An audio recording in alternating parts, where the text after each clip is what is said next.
go fuck that. Niggas say I'm a track team. Blackjack and Merrimack, them geekies keep on coming back. I got them doing jumping jack. What's happening? You already know what it is. What the motherfucking the world deal famous is. Space Duck up in this motherfucker. You with hear my this brother motherfucker in here Potato now? 2 times, you know what I'm saying?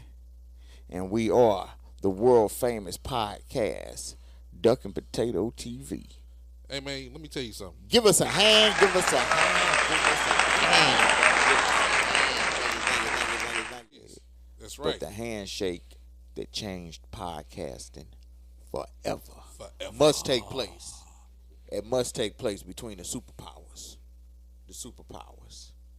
The modern day superpowers, 2024. Access powers, baby. Must unite. Must unite. Yes, sir. Yes, sir. Change podcasting forever. forever.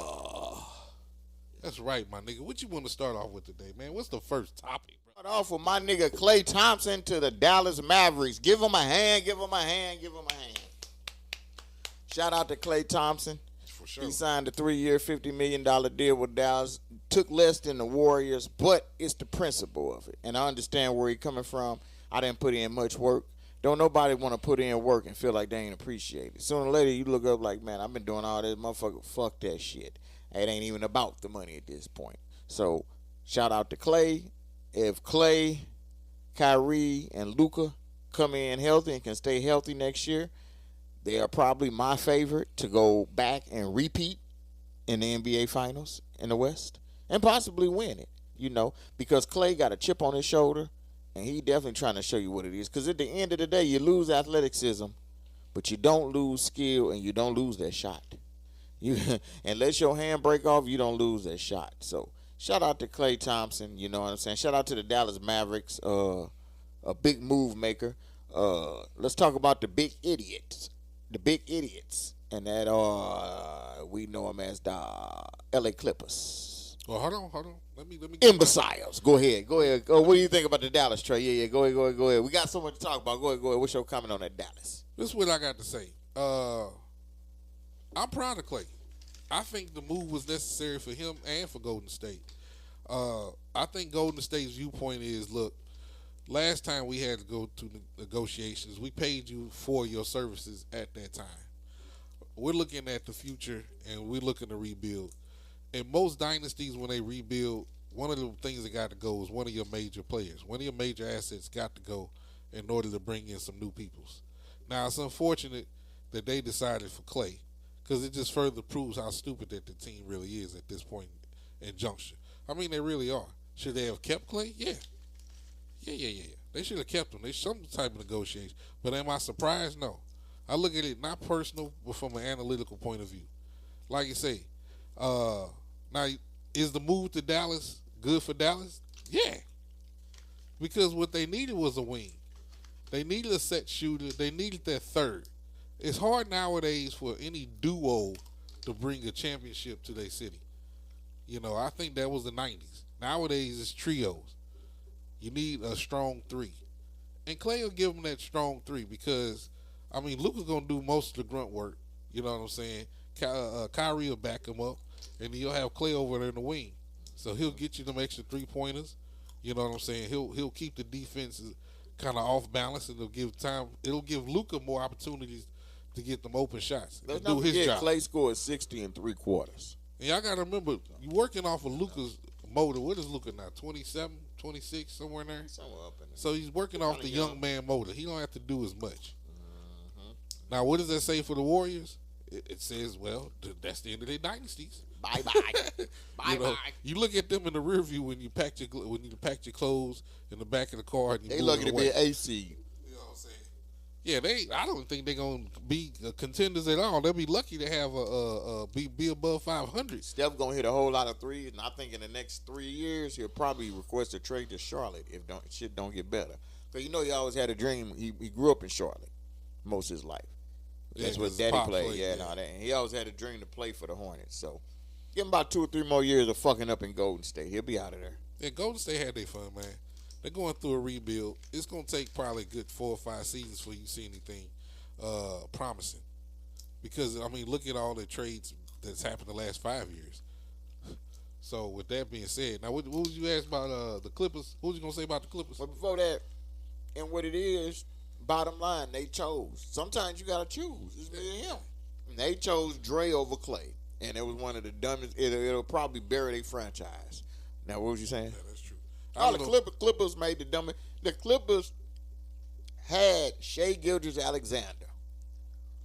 They get rid of Shai Gilgeous-Alexander in about 3 or 4 picks to get Paul George, who they up off of 2 years later. The dumb fuck award goes to the Clippers. I mean, with the Champions, there's a lot of stupidity in the West Coast nowadays. You know what I'm saying? You wonder why the championship is in the East now. You know what I'm saying? You got the Lakers swinging off the nuts of Bronny. You got, not Bronny, but LeBron. You got the Clippers. They can't tell their ass from their front side. You know what I'm saying? They don't know what the fuck they doing. You keep kissing the ass of Kawhi Leonard, Mr. Load Management himself. Like I was telling my brother offline, off air, man, this nigga, he got career-ending injuries that he just keeps procrastinating because of load management. Load management has allowed him to slide through. He'll sit out a couple of games when he feel like it. You know what I'm saying? Let the inflammation die down. Then he'll go be hot boy. But then when it comes to the playoffs, it's like, you know, once you go through the whole season of that, the inflammation only going to go down a certain amount. You know what I'm saying? The pain level is only going to go down a certain amount. But by the end of the season, repetition, it's not going to go all the way down. And then the playoffs is harder than the regular season on most of these motherfuckers. There's too many changes going on. So, Clippers, you clipped. Golden State Warriors, you plastic State Warriors. Go ahead, brother. I mean, the fact that Kawhi Leonard can still find people to pay him these ludicrous contracts for playing 20, 30, and 40 games a season is just a testament to whoever the fuck his agent is. I think it's Uncle Dennis' ass. I think Uncle Dennis' ass is still pulling the strings back there. So Uncle Den. Oh, Uncle Dennis, you know, he don't step out to the time for the money. You know, Uncle Dennis name to the time for that money, goddammit. Then Uncle Dennis step his ass out. Uncle Dennis. Uncle Dennis pop his ass up in that picture when that money come to play. Then you don't hear shit about that nigga. Yeah, man. Shit, since we talking about Brian, we talk about the whole Lakers situation. You know what I'm saying? Let me give you my take on the J.J. Redick hiring. I think it was another idiotic move. One thing with the Lakers, let me say this. One thing with the Lakers, they never give their coaches a chance to do shit. A fucking year and a half ain't long enough to get a team together. It's not the Lakers' fault. It's LeBron's fault, though. But let me say this. Yeah, but the Lakers are the organization. You know what I'm saying? They ultimately, now they doing what LeBron says, but they have to bear the brunt of the responsibility. They're the organization. You know what I'm saying? They don't allow nobody to do shit. Yeah. Like you say, LeBron don't allow nobody to do shit. It's a player-driven league altogether. This situation proves it. And that and the fact that Bronny has been put onto the Lakers because of LeBron proves it. Hard work and dedication pays off. LeBron didn't even sign the original extension they gave. You know what I'm saying? I think he got a 2-year thing now. Yeah. You know, so he ain't even promising you no longevity. He trying to save some money, trying to get somebody else. He doing this slick shit. And you can't blame LeBron for manipulating the system if you allow me to manipulate it. I'm going to use that motherfucker. So that's all he doing. Now, motherfuckers will be like, is Bronny ready? Is he not ready? It don't matter. It don't matter. He's here now. He's here now. Hard work and dedication pays off. I mean, at the end of the day, the Lakers will be, at best, what they was this year. It still will be no ring on any finger. You said that one right, Jack. At best. You know what I'm saying? Yeah. No, you can't. Hey, you can put all the coaches, but until you put some goddamn talent on that flow, we still going to see, like you said, what we saw last year. We're going to see an aging LeBron. He going to kick ass for a lot of games, and he going to be injured for a few. We're going to see Anthony Davis. We don't know what version. And now, if we see last year's Anthony Davis, then the Lakers should consider that a win. Anthony Davis had a good year last year. He didn't miss that many games. He didn't bullshit. He earned his keep last year. You know what I'm saying? As you older and younger people like to say, he earned his keep. You know what I'm saying? Last year. He wasn't street clothes last year. He was the best player probably on the team last year. So shout out to Anthony Davis. He For can real, get that he was, this year. yeah. Then you know the Lakers could probably get to the second round max.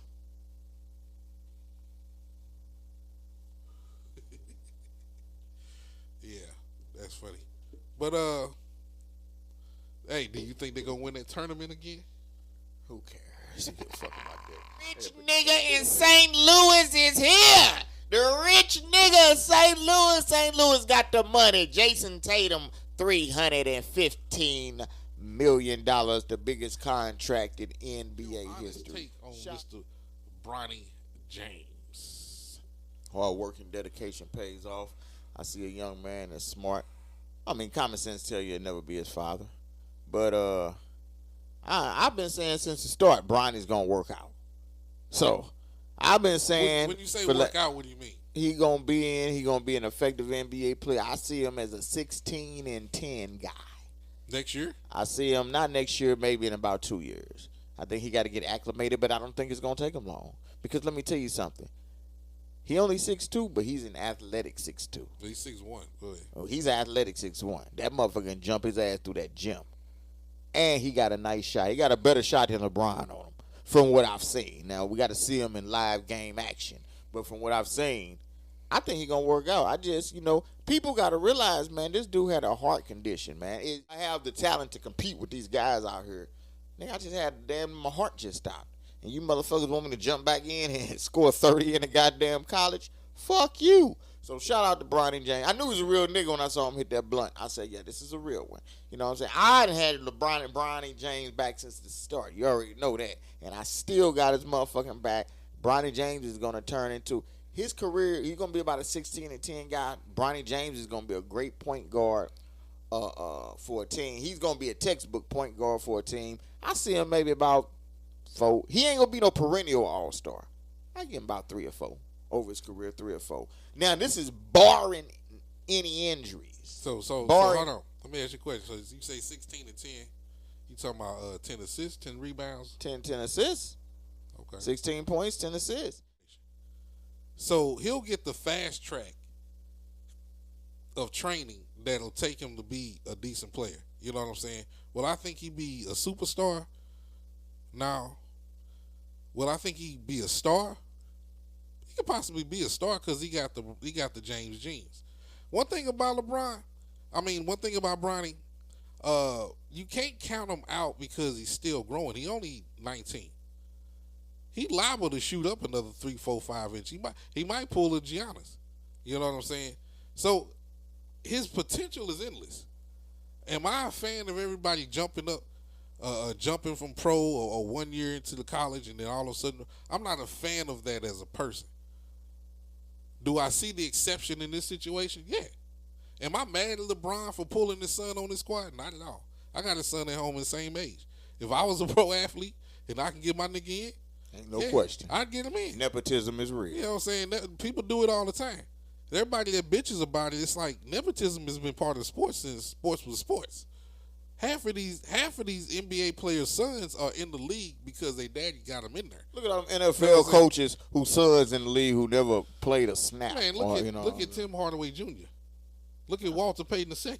You know what I'm saying? They ain't great athletes. But the only reason I think Tim Hardaway Jr. is in there for his skill. I don't think he in there just because his daddy. He could jump from this 6'1", 6'2" height. He could jump to 6'6" in the next 2-3 years. Put on another 20, 30 pounds. That in his combined time with the Lakers, yeah, you could make a bad motherfucker.